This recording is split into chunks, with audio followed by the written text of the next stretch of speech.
There's a lot of wind outside today. If you happen to hear that come through the microphone, I apologize. So I thought it'd be fun to kind of take a break from my usual videos and talk about something that I really enjoy talking about, which is Transformers. And yesterday, I finally got an order of a figure in that I've been waiting for quite a long time for. I thought it'd be fun to kind of talk about it. But before we hop into that, I do want to take a second just to remind you guys that we are now, I think we're on day 40 of making a video every single day until we reach 1,000 subscribers. I've seen on my YouTube stats that over 75% of my viewers are not subscribed. If that's you, I'd really appreciate showing your support by hitting the subscribe button. But you guys are my #1 help and my #1 force for getting there. With that being said, let's pop back into, what you're watching this video for. This specific Transformers action figure is a third-party product, meaning that it's not officially licensed by Hasbro. The product of topic here is Toyworld's Freedom Leader, aka Optimus Prime, if you couldn't tell. And right off the bat, as you can tell, he's a big freaking boy. This is a jolly big man. This design of Optimus Prime is ripped directly from the Bumblebee movie, where Optimus Prime made a cameo, and the director of that movie, Travis Knight, was the first ever live-action Transformers movie director that wasn't Michael Bay. So he kind of redesigned all the Transformers to look a lot more Generation 1 accurate, like they originally were supposed to in the 80s, and the fans basically loved it. But because they loved it so much, it actually reunited the Generation 1 fans, and then the movieverse design fans, which usually tend to be like sworn enemies. It brought them together because this was a really good hybrid of both of them, which also implied that every company and their mom hopped on making a version of that design in toy form. I'm not going to get to the nitty gritty of what other versions are. Let's just say there's a lot, at least 8 or 9 different versions in the same scale and in smaller ones. And I went with this one despite it being one of the more expensive ones because, in my opinion, it is by far the best looking. Now, despite a lot of other figures that I do buy throughout the month, the reason I specifically wanted to talk about this is because it's one of the most controversial third-party or Transformer pieces that have been around. Well, once this did start getting into the hands of the collectors about mid last year, a lot of news spread about how badly the figure was actually made, all the quality control issues, just the technical issues that they had, how transforming him was a pain in the butt with a bunch of clearance issues, and there's a lot of different quality control issues like that people were saying they're returning him, don't get him. I am so glad I got this figure. Look at that face.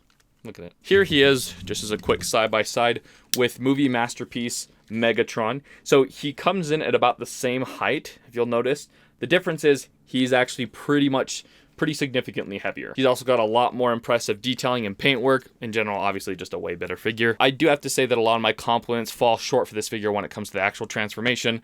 Like, I know that a lot of people already said this, so if you've seen reviews on this figure before, you've heard it a million times. The transformation is literally as bad as you've ever heard before. The clearance issues and everything moving forward it's pretty wretched. And it's not because he's complicated. I don't have a problem with complicated. It's the fact that pieces just cram against other pieces as you're trying to get them into truck mode, and they literally didn't mathematically create the proper clearances or the spaces between other spaces in order for certain pieces to maneuver around other pieces in order to get it there smoothly, which is where I have to compliment the figure. As awful as the transformation sequence was, and despite the fact that I'll never do it again, it's worth mentioning that I could get it to truck mode, whereas certain figures, for example, my masterpiece movie Ironhide, I literally actually spent hours trying to get them to truck mode, and while I could actually get the formation of truck mode, nothing would tab in. The clearances and my copy would not physically tab in, and if you could barely get things into a crippled tab position, if you breathed on it wrong, if you tapped it, it would all pop back out. And that's where I do have to compliment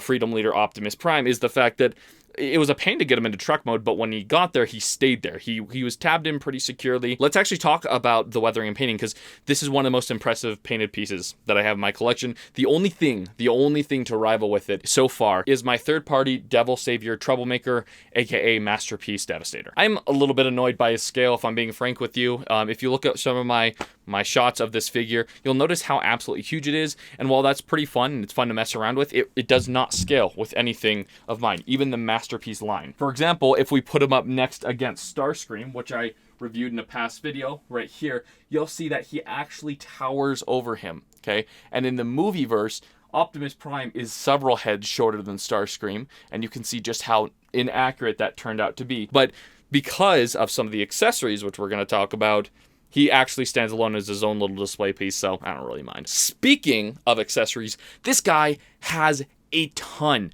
and I mean a ton. The first thing I'll get out of the way that's kind of the most boring thing is he does come out with swap out parts so that you can decide if you want to have him in more of a Cybertronian style based off of the wheels and different parts along him, or if you want to have him on the Earth mode style. Next up, where things get a little more interesting, is his weapons. He comes with a ton of weapons. I would argue it's kind of overkill because a lot of these weapons make no appearance in the actual movie. It happens to be this massive freaking shield, and by massive I mean almost as big as him. Kind of overkill. It splits off into 2 different axes, which also are overkill, and he can hardly hold, and so those are kind of stupid. I'll say those are some of the more irrelevant ones. But where the weapons are useful is with the guns. He comes with 4 different guns, 2 mini handguns, a medium-sized gun, and then a freaking massive rifle. Sniper, I don't know what it is. It's literally as tall as he is. And it's hilariously big, but it's also really freaking cool. If you can manage to get him into certain positions with it, I don't know what that is. There.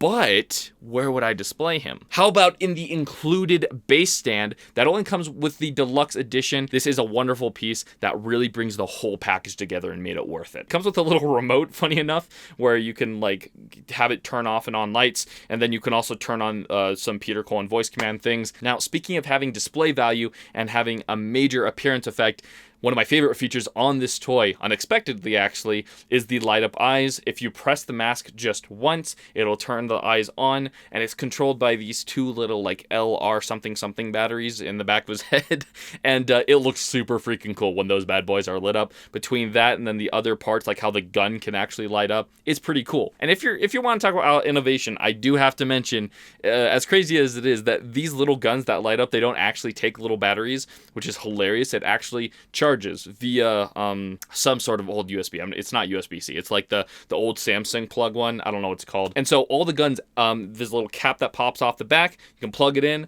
and then charge them up, which is actually super funny to me. Now, there's one other set of accessories that comes with this figure that I have to mention that I unexpectedly just fell in love with. But it's these little build-your-own accessories boxes. Now, these accessory boxes, the reason I am so in love with them is because they both have functionality and style to them.